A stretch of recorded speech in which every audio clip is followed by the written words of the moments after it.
साथियों, हिंदी साहित्य की महत्वपूर्ण कहानियों की श्रृंखला में आज हम पढ़ने जा रहे हैं ईदगाह, जो लिखा है मुंशी प्रेमचंद जी ने।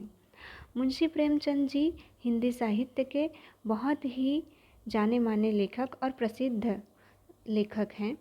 तो आइए आज उनके बारे में थोड़ा परिचय प्राप्त कर लेते हैं। प्रेमचंद जी का मूल नाम था धनपत राय। उनकी लेखन की शुरुआत होती है उर्दू में नवाब राय के नाम से।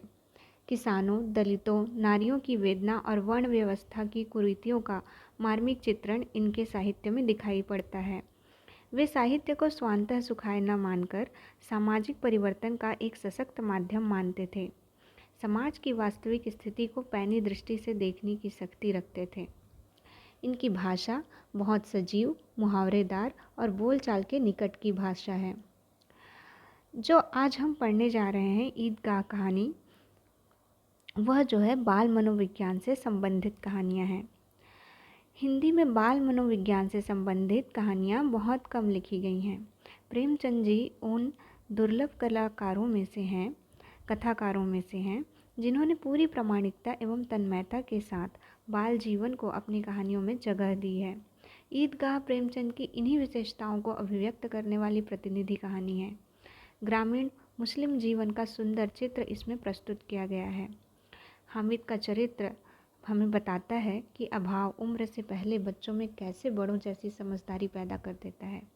मेले में हामिद अपनी हर चाह पर संयम रखने में विजयी होता है। साथ ही रुस्तमे हिंद चिमटे के माध्यम से प्रेमचंद ने श्रम के सौंदर्य एवं महत्व को भी उद्घाटित किया है। इस कहानी की भाषा जो है चित्रात्मक है। तो आइए आज वाचन करते हैं ईदगाह कहानी की। रमज़ान के पूरे 30 रोज़ों के बाद ईद आई है। कितना मनोहर, कितना सुहावना प्रभात है। वृक्षों पर कुछ अजीब हरियाली है, खेतों में कुछ अजीब रौनक है, आसमान पर कुछ अजीब लालिमा है। आज का सूर्य देखो, कितना प्यारा, कितना शीतल है, मानो संसार को ईद की बधाई दे रहा है।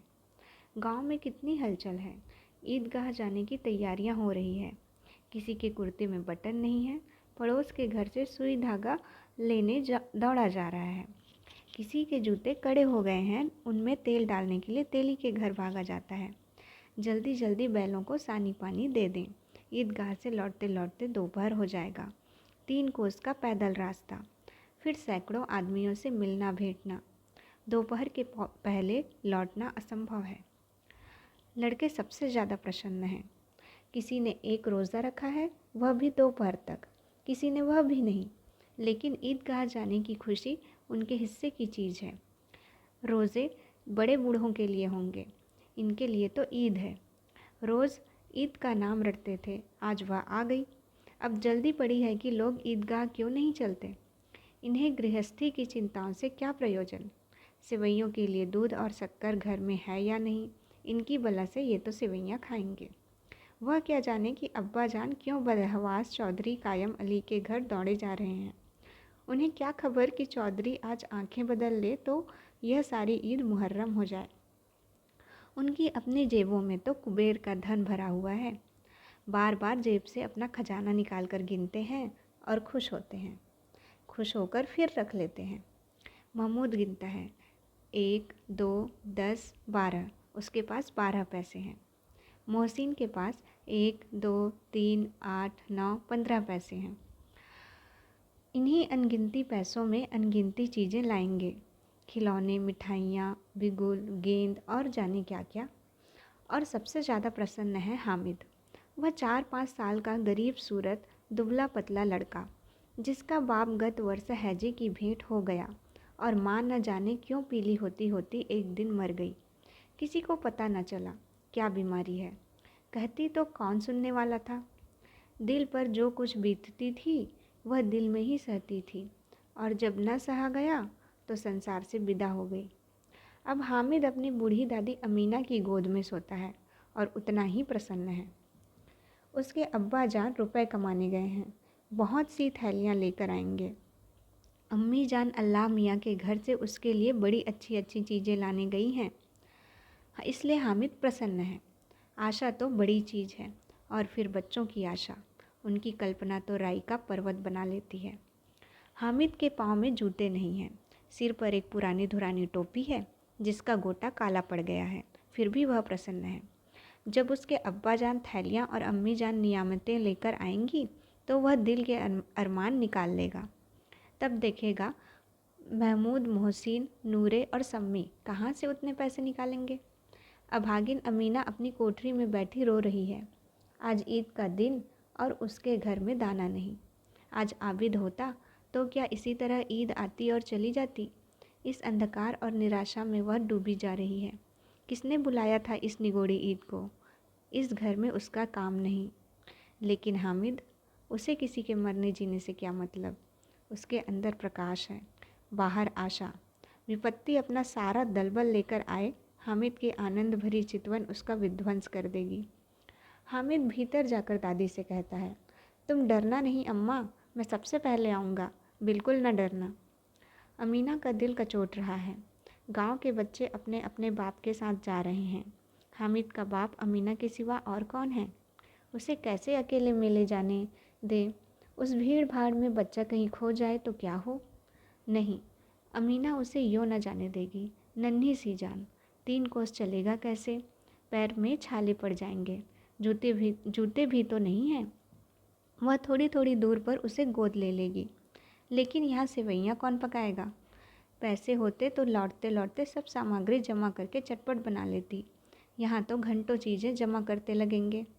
मांगे का ही तो भरोसा ठहरा। उस दिन फ़हीमन के कपड़े सिले थे, 8 आने पैसे मिले थे। उस अठन्नी को ईमान की तरह बचाती चली आती थी इसी ईद के लिए। लेकिन कल ग्वालन सिर पर सवार हो गई तो क्या करती। हामिद के लिए कुछ नहीं है तो 2 पैसे का दूध तो चाहिए ही। अब तो कुल 2 आने पैसे बच रहे हैं। 3 पैसे हामिद की जेब में, 5 अमीना के बटुए में। यही तो बिसात है और ईद का त्यौहार। अल्लाह ही बेड़ा पार लगाए। धोबन और नाइन और मेहतरानी और चूड़ीहारिन सभी तो आएंगी। सभी को सेवइयाँ चाहिए और थोड़ा किसी की आंखों को नहीं लगता। किस किस से मुंह चुराएगी। और मुंह क्यों चुराए। साल भर का त्यौहार है। ज़िंदगी खैरियत से रहे। उनकी तकदीर भी तो उसी के साथ है। बच्चे को खुदा सलामत रखे, दिन भी कट जाएंगे। गांव से मेला चला और बच्चों के साथ हामिद भी जा रहा था। कभी सबके सब दौड़कर आगे निकल जाते, फिर किसी पेड़ के नीचे खड़े होकर साथ वालों का इंतज़ार करते। यह लोग क्यों इतना धीरे धीरे चल रहे हैं। हामिद के पैरों में तो जैसे पर लग गए हैं। वह कभी थक सकता है। शहर का दामन आ गया। सड़क के दोनों ओर अमीरों के बगीचे हैं। पक्की 4 दीवारी बनी हुई है। पेड़ों में आम और लीचियाँ लगी हुई हैं। कभी कभी कोई लड़का कंकड़ी उठाकर आम पर निशाना लगाता है। माली अंदर से गाली देता हुआ निकलता है। लड़के वहाँ से 1 फरलांग पर हैं, खूब हंस रहे हैं। माली को कैसा उल्लू बनाया है। बड़ी बड़ी इमारतें आने लगी। यह अदालत है, यह कॉलेज है, यह क्लब घर है। इतने बड़े कॉलेज में कितने लड़के पढ़ते होंगे। यह सब लड़के नहीं हैं जी, बड़े बड़े आदमी हैं। सच, उनकी बड़ी बड़ी मूंछें हैं। इतने बड़े हो गए, अभी तक पढ़ने जाते हैं। न जाने कब तक पढ़ेंगे और क्या करेंगे इतना पढ़कर। हामिद के मदरसे में 2-3 बड़े बड़े लड़के हैं, बिल्कुल 3 कौड़ी के। रोज़ मार खाते हैं, काम से जी चुराने वाले। इस जगह भी उसी तरह के लोग होंगे और क्या। क्लब घर में जादू होता है। सुना है यहाँ मुर्दे की खोपड़ियाँ दौड़ती हैं और बड़े बड़े तमाशे होते हैं, पर किसी को अंदर नहीं जाने देते। और यहाँ शाम को साहब लोग खेलते हैं। बड़े बड़े आदमी खेलते हैं, मूंछों दाढ़ी वाले। और मेमे भी खेलती हैं। सच, हमारी अम्मा को वह दे दो, क्या नाम है, बैट, तो उसे पकड़ ही न सके, घुमाते ही लुढ़क जाएं। महमूद ने कहा, हमारी अम्मी जान का तो हाथ कांपने लगे, अल्लाह कसम। मोहसिन बोला, चलो, मनो आटा पीस डालती है, जरा सा बैट पकड़ लेंगी तो हाथ कांपने लगेंगे।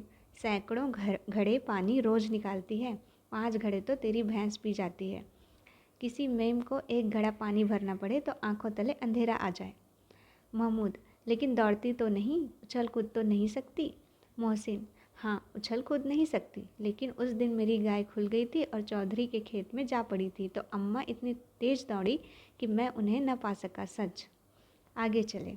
हलवाइयों की दुकानें शुरू हुई। आज खूब सजी हुई थी। इतनी मिठाइयाँ कौन खाता है? देखो ना, एक एक दुकान पर मनु होंगी। सुना है रात को जिन्नात आकर खरीद ले जाते हैं। अब्बा कहते थे कि आधी रात को एक आदमी हर दुकान पर जाता है और जितना माल बचा होता है वह तुलवा लेता है और सचमुच के रुपए देता है। बिल्कुल ऐसे ही रुपए। हामिद को यकीन न आया। ऐसे रुपए जिन्नात को कहाँ से मिल जाएंगे? मोहसिन ने कहा, जिन्नात को रुपए की क्या कमी, जिस खजाने में चाहे चले जाएं। लोहे के दरवाजे तक उन्हें नहीं रोक सकते जनाब। आप हैं किस फेर में? हीरे जवाहरात तक उनके पास रहते हैं। जिससे खुश हो गए उसे टोकरों जवाहरात दे दिए। अभी यहीं बैठे हैं, 5 मिनट में कलकत्ता पहुंच जाएं। हामिद ने फिर पूछा, जिन्नात बहुत बड़े बड़े होते होंगे? मोहसिन, एक एक आसमान के बराबर होता है जी। ज़मीन पर खड़ा हो जाए तो उसका सिर आसमान से जा लगे, मगर चाहे तो एक लोटे में घुस जाए। हामिद, लोग उन्हें कैसे खुश करते होंगे? कोई मुझे वह मंत्र बता दे तो एक जिन को खुश कर लूँ। मोहसिन, अब यह तो मैं नहीं जानता, लेकिन चौधरी साहब के काबू में बहुत से जिन्नात हैं। कोई चीज़ चोरी हो जाए, चौधरी साहब उसका पता लगा देंगे और चोर का नाम भी बता देंगे। जुमराती का बछवा उस दिन खो गया था। 3 दिन हैरान हुए, कहीं ना मिला। तब झक मारकर चौधरी के पास गए। चौधरी ने तुरंत बता दिया, मवेशी खाने में है, और वहीं मिला। जिन्नात आकर उन्हें सारे जहान की खबरें दे जाते हैं। अब उसकी समझ में आ गया कि चौधरी के पास क्यों इतना धन है और क्यों उनका इतना सम्मान है। आगे चले, यह पुलिस लाइन है। यहीं सब कांस्टेबल कवायद करते हैं। रैटन, फायफो रात को बेचारे घूम घूम कर पहरा देते हैं, नहीं चोरियां हो जाए। मोहसिन ने प्रतिवाद किया, यह कांस्टेबल पहरा देते हैं, तभी तुम बहुत जानते हो। अजी हजरत, यही चोरी कराते हैं। शहर के जितने चोर डाकू हैं सब इनसे मिले रहते हैं। रात को ये लोग चोरों से तो कहते हैं चोरी करो, और आप दूसरे मोहल्ले में जाकर जागते रहो पुकारते हैं। जब भी इन लोगों के पास इतने रुपए आते हैं। मेरे मामू एक थाने में कांस्टेबल हैं, 20 रुपये महीना पाते हैं, लेकिन 50 रुपये घर भेजते हैं। अल्लाह कसम, मैंने एक बार पूछा था कि मामू आप इतने रुपए कहाँ से पाते हैं? हंसकर कहने लगे, बेटा अल्लाह देता है। फिर आप ही बोले, हम लोग चाहें तो एक दिन में लाखों मार लाएं। हम तो इतना ही लेते हैं जिसमें अपनी बदनामी ना हो और नौकरी ना चली जाए। हामिद ने पूछा, यह लोग चोरी करवाते हैं तो इन्हें पकड़ता नहीं? मोहसिन उसकी नादानी पर दया दिखाकर बोला, अरे पागल, इन्हें कौन पकड़ेगा? पकड़ने वाले तो यह लोग खुद हैं, लेकिन अल्लाह इन्हें सज़ा भी खूब देता है।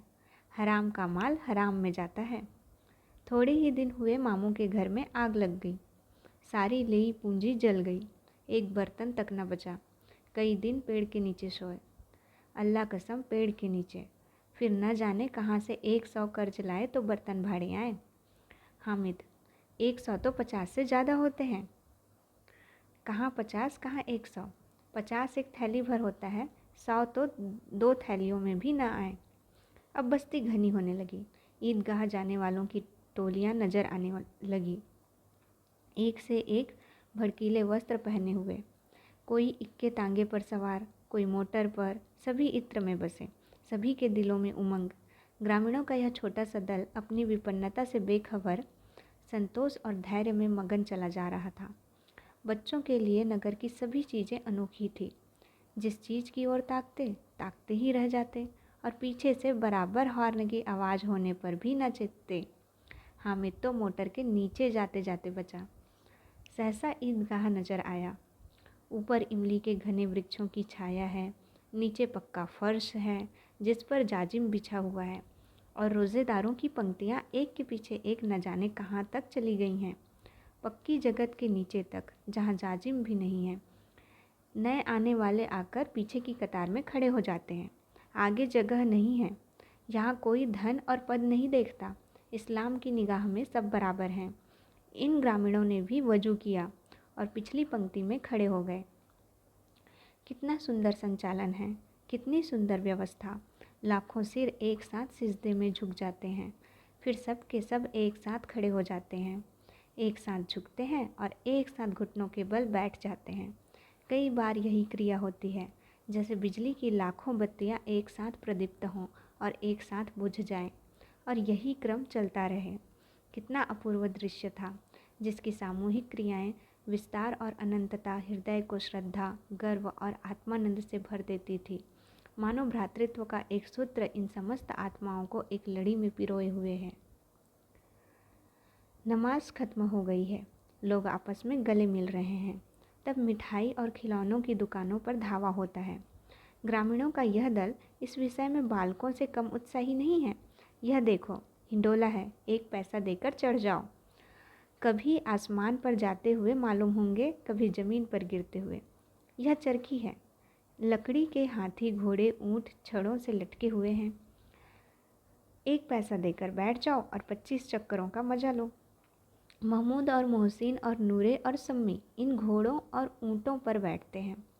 हामिद दूर खड़ा है, 3 ही पैसे तो उसके पास हैं, अपने कोष का 1/3 जरा सा चक्कर खाने के लिए नहीं दे सकता। सब चरखियों से उतरते हैं, अब खिलौने लेंगे।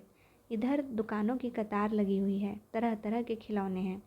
सिपाही और गुजरिया, राजा और वकील, भिश्ती और धोबिन और साधु। वाह, कितने सुंदर खिलौने हैं, अब बोला ही चाहते हैं। महमूद सिपाही लेता है, खाकी वर्दी और लाल पगड़ी वाला, कंधे पर बंदूक रखे हुए।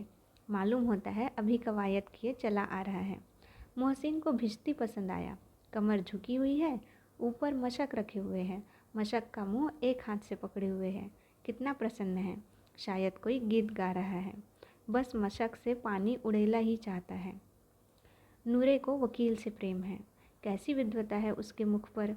काला चोगा, नीचे सफ़ेद अचकन, अचकन के सामने की जेब में घड़ी, सुनहरी जंजीर, एक हाथ में कानून का पोथा लिए हुए। मालूम होता है अभी किसी अदालत से जिरह या बहस किए चले आ रहे हैं। यह सब 2-2 पैसे के खिलौने हैं। हामिद के पास कुल 3 पैसे हैं। इतने महंगे खिलौने वह कैसे ले? खिलौना कहीं हाथ से छूट पड़े तो चूर चूर हो जाए, जरा पानी पड़े तो सारा रंग धुल जाए। ऐसे खिलौने लेकर वह क्या करेगा, किस काम के? मोहसिन कहता है, मेरा भिश्ती रोज़ पानी दे जाएगा, सांझ सवेरे। महमूद, और मेरा सिपाही घर का पहरा देगा, कोई चोर आएगा तो फ़ौरन बंदूक फैर कर देगा। नूरे, और मेरा वकील खूब मुकदमा लड़ेगा। सम्मी, और मेरी धोबिन रोज़ कपड़े धोएगी। हामिद खिलौनों की निंदा करता है, मिट्टी ही के तो हैं, गिरे तो चकनाचूर हो जाएं। लेकिन ललचाई हुई आंखों से खिलौनों को देख रहा है और चाहता है कि जरा देर के लिए उन्हें हाथ में ले सकता। उसके हाथ अनायास ही लपकते हैं। लेकिन लड़के इतने त्यागी नहीं होते हैं, विशेषकर जब अभी नया शौक़ है। हामिद ललचाता रह जाता है। खिलौने के बाद मिठाइयाँ आती हैं। किसी ने रेवड़ियाँ ली है, किसी ने गुलाब जामुन, किसी ने सोहन हलवा। मज़े से खा रहे हैं। हामिद बिरादरी से पृथक है। अभागे के पास 3 पैसे हैं, क्यों नहीं कुछ लेकर खाता? ललचाई आंखों से सबकी ओर देखता है। मोहसिन कहता है, हामिद रेवड़ी ले जा, कितनी खुशबूदार है। हामिद को संदेह हुआ, यह केवल क्रूर विनोद है, मोहसिन इतना उदार नहीं है।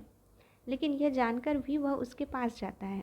मोहसिन दोने से एक रेवड़ी निकालकर हामिद की ओर बढ़ाता है। हामिद हाथ फैलाता है, मोहसिन रेवड़ी अपने मुंह में रख लेता है। महमूद, नूरे और सम्मी खूब तालियां बजा बजा कर हंसते हैं। हामिद खिसिया जाता है। मोहसिन, अच्छा अब की ज़रूर देंगे हामिद, अल्लाह कसम ले जा। हामिद, रखे रहो, क्या मेरे पास पैसे नहीं हैं?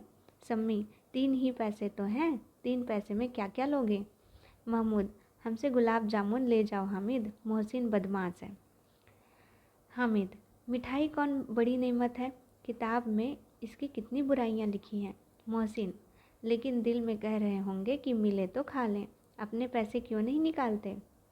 महमूद, हम समझते हैं इसकी चालाकी, जब हमारे सारे पैसे खर्च हो जाएंगे तो हमें ललचा ललचा कर खाएगा। मिठाइयों के बाद कुछ दुकानें लोहे की चीज़ों की, कुछ गिलट और कुछ नकली गहनों की। लड़कों के लिए यहाँ कोई आकर्षण न था, वे सब आगे बढ़ जाते हैं। हामिद लोहे की दुकान पर रुक जाता है। कई चिमटे रखे हुए थे।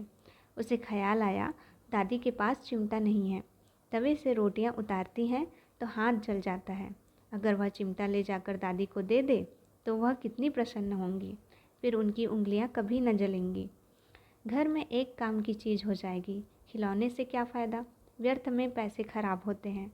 ज़रा देर ही तो खुशी होती है, फिर तो खिलौने को कोई आंख उठाकर नहीं देखता, या तो घर पहुंचते पहुंचते टूट फूट कर बराबर हो जाएंगे। चिमटा कितने काम की चीज़ है। रोटियां तवे से उतार लो, चूल्हे में सेक लो। कोई आग मांगने आए तो चटपट चूल्हे से आग निकाल कर उसे दे दो। अम्मा बेचारी को कहाँ फुर्सत है कि बाजार आएं, और इतने पैसे ही कहाँ मिलते हैं। रोज़ हाथ जला लेती है। हामिद के साथी आगे बढ़ गए हैं। सबील पर सबके सब शरबत पी रहे हैं। देखो सब कितने लालची हैं। इतनी मिठाइयाँ ली, मुझे किसी ने एक भी ना दी। उस पर कहते हैं मेरे साथ खेलो, मेरा यह काम करो। अब अगर किसी ने कोई काम करने को कहा तो पूछूंगा, खाएं मिठाइयाँ, आप मुँह सड़ेगा, फोड़े फुंसियाँ निकलेंगी, आप ही जबान चटोरी हो जाएगी। तब घर से पैसे चुराएंगे और मार खाएंगे। किताब में झूठी बातें थोड़ी ही लिखी हैं। मेरी ज़बान क्यों ख़राब होगी। अम्मा चिमटा देखते ही दौड़कर मेरे हाथ से ले लेंगी और कहेंगी मेरा बच्चा अम्मा के लिए चिमटा लाया है। हजारों दुआएं देंगी। फिर पड़ोस की औरतों को दिखाएंगी। सारे गांव में चर्चा होने लगेगी, हामिद चिमटा लाया है, कितना अच्छा लड़का है।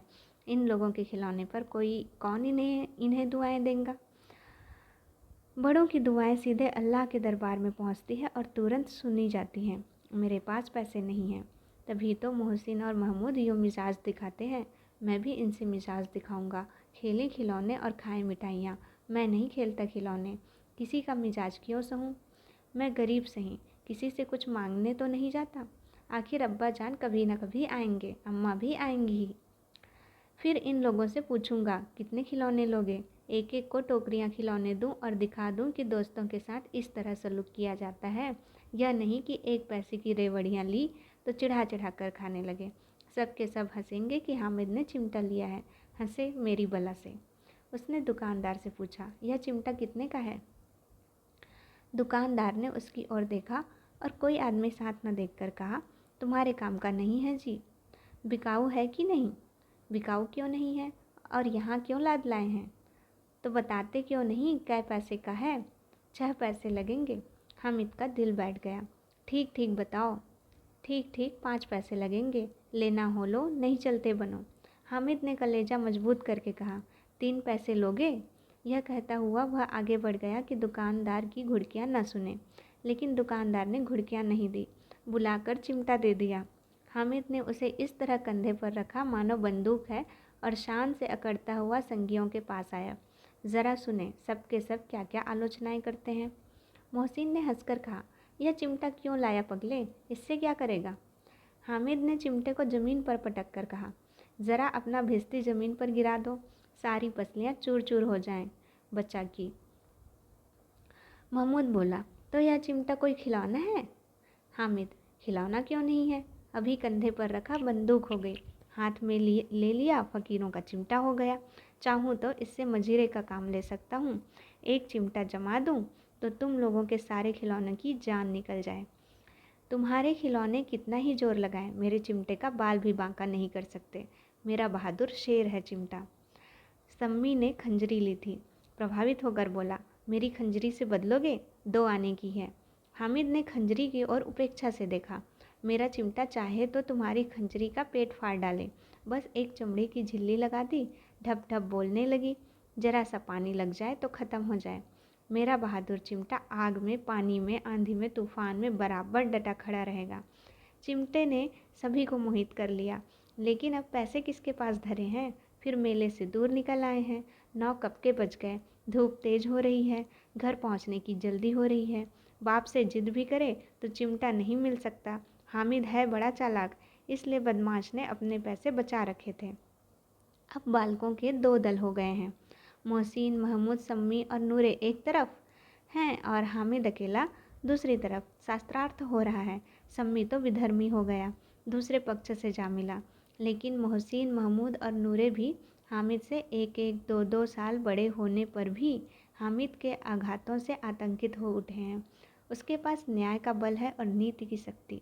एक ओर मिट्टी है, दूसरी ओर लोहा, जो इस वक्त अपने को फौलाद कह रहा है। वह अजेय है, घातक है। अगर कोई शेर आ जाए तो मियाँ भिस्ती के के छूट जाएं। मियाँ सिपाही मिट्टी की बंदूक छोड़कर भागें। वकील साहब की नानी मर जाए, चोगे में मुंह छुपाकर ज़मीन पर लेट जाएं। मगर यह चिमटा, यह बहादुर, यह रुस्तमे हिंद लपक कर शेर की गर्दन पर सवार हो जाएगा और उसकी आंखें निकाल लेगा। मोहसिन ने एड़ी चोटी का जोर लगाकर कहा, अच्छा पानी तो नहीं भर सकता? हामिद ने चिमटे को सीधा खड़ा करके कहा, भिश्ती को एक डांट बताएगा तो दौड़ा हुआ पानी लाकर उसके द्वार पर छिड़कने लगेगा।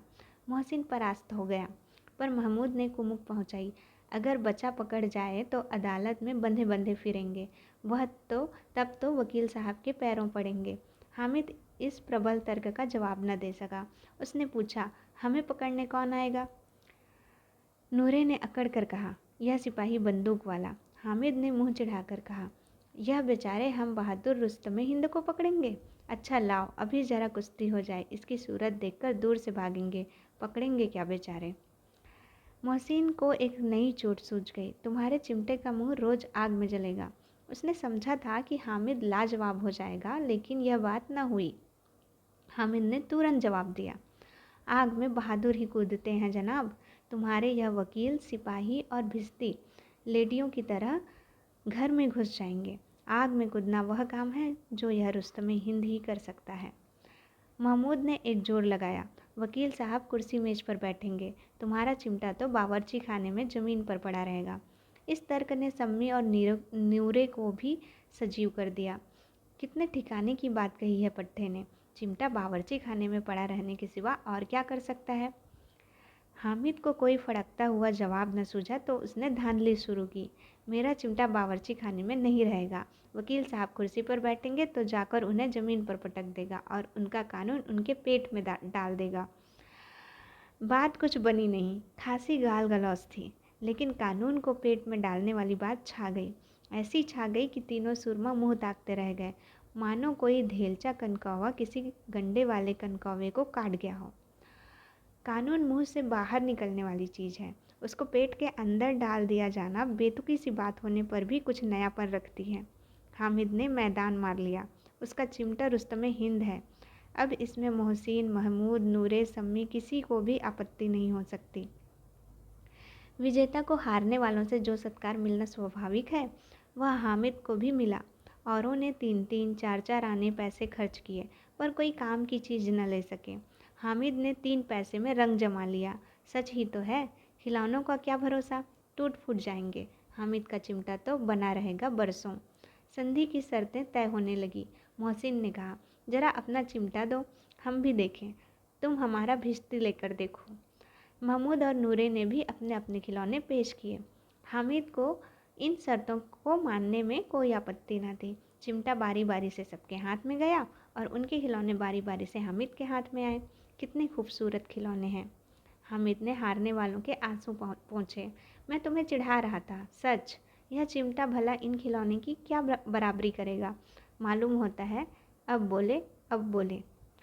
लेकिन मोहसिन की पार्टी को इस दिलासे से संतोष नहीं होता। चिमटे का सिक्का खूब बैठ गया है, चिपका हुआ टिकट अब पानी से नहीं छूट रहा है। मोहसिन, लेकिन इन खिलौनों के लिए कोई हमें दुआ तो ना देगा। महमूद, दुआ के लिए फिरते हो, उल्टे मार न पड़े, अम्मा ज़रूर कहेंगी कि मेले में यही मिट्टी के खिलौने तुम्हें मिले।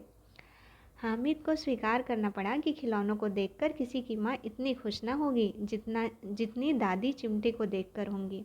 3 पैसों ही में तो उसे सब कुछ करना था और उन पैसों के इस उपयोग पर पछतावे की बिल्कुल ज़रूरत न थी। फिर अब तो चिमटा रुस्तमे हिंद है और सभी खिलौनों का बादशाह। रास्ते में महमूद को भूख लगी, उसके बाप ने केले खाने को दिए। महमूद ने केवल हामिद को साझी बनाया, उसके अन्य मित्र मुंह ताकते रह गए। यह उस चिमटे का प्रसाद था। 11 बजे गांव में हलचल मच गई। मेले वाले आ गए। मोहसिन की छोटी बहन ने दौड़कर भिश्ती उसके हाथ से छीन लिया और मारे खुशी के जो उछली तो मियाँ भिश्ती नीचे आ रहे और सुरलोक सिधारे। इस पर भाई बहन में मारपीट हुई। दोनों खूब रोए। उसकी अम्मा यह शोर सुनकर बिगड़ी और दोनों को ऊपर से 2-2 चांटे और लगाए। मियाँ नूरे के वकील का अंत उनके प्रतिष्ठानुकूल इससे ज़्यादा गौरवमय हुआ। वकील ज़मीन पर या ताक पर तो नहीं बैठ सकता, उसकी मर्यादा का विचार तो करना ही होगा। दीवार में 2 खूंटियाँ गाड़ी गई, उन पर लकड़ी का एक पटरा रखा गया, पटरे पर कागज का कालीन बिछाया गया। वकील साहब राजा भोज की भांति सिंहासन पर बिराजे। नूरे ने उन्हें पंखा झलना शुरू किया। अदालतों में खच की टट्टियाँ और बिजली के पंखे रहते हैं, क्या यह मामूली पंखा भी ना हो? कानून की गर्मी दिमाग पर चढ़ जाएगी कि नहीं? बांस का पंखा आया और नूरे हवा करने लगे। मालूम नहीं पंखे की हवा से या पंखे की चोट से वकील साहब स्वर्गलोक से मृत्युलोक में आ रहे और उनका माटी का चोला माटी में मिल गया। फिर बड़े जोर शोर से मातम हुआ और वकील साहब की अस्थि घूर पर डाल दी गई। अब रहा महमूद का सिपाही, उसे चटपट गांव का पहरा देने का चार्ज मिल गया। लेकिन पुलिस का सिपाही कोई साधारण व्यक्ति तो नहीं जो अपने पैरों चले, वह पालकी पर चलेगा। एक टोकरी आई, उसमें कुछ लाल रंग के फटे पुराने चिथड़े बिछाए गए, जिसमें सिपाही साहब आराम से लेटे। नूरे ने यह टोकरी उठाई और अपने द्वार का चक्कर लगाने लगे। उनके दोनों छोटे भाई सिपाही की तरफ से छोड़ने वाले जागते लहो पुकारते चलते हैं, मगर रात तो अंधेरी होनी चाहिए। महमूद को ठोकर लग जाती है, टोकरी उसके हाथ से छुटकर गिर पड़ती है और मियाँ सिपाही अपनी बंदूक लिए ज़मीन पर आ जाते हैं और उनकी एक टांग में विकार आ जाता है। महमूद को आज ज्ञात हुआ कि वह एक अच्छा डॉक्टर है। उसको ऐसा मरहम मिल गया है जिससे वह टूटी टांग को आनन फानन जोड़ सकता है। केवल गुलर का दूध चाहिए। गुलर का दूध आता है, टांगें जोड़ दी जाती हैं, लेकिन सिपाही को ज्यों ही खड़ा किया जाता है टांग जवाब दे देती है। शल्य क्रिया असफल हुई, तब उसकी दूसरी टांग भी तोड़ दी जाती है। अब कम से कम एक जगह आराम से बैठ तो सकता है। एक टांग से तो न चल सकता था न बैठ सकता था। अब वह सिपाही सन्यासी हो गया है, अपनी जगह पर बैठा बैठा पहरा देता है। कभी कभी देवता भी बन जाता है। उसके सिर पर झालरदार साफा खुरच दिया गया है।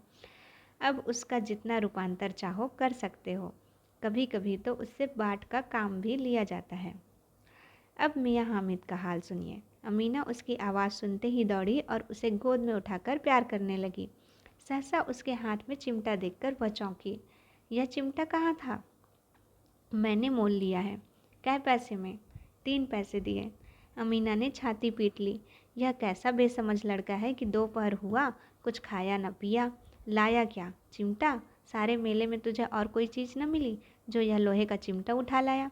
हामिद ने अपराधी भाव से कहा, तुम्हारी उंगलियां तवे से जल जाती थी, इसलिए मैंने उसे लिया। बुढ़िया का क्रोध तुरंत स्नेह में बदल गया, और स्नेह भी वह नहीं जो प्रगल्भ होता है और अपनी सारी कसक शब्दों में बिखेर देता है।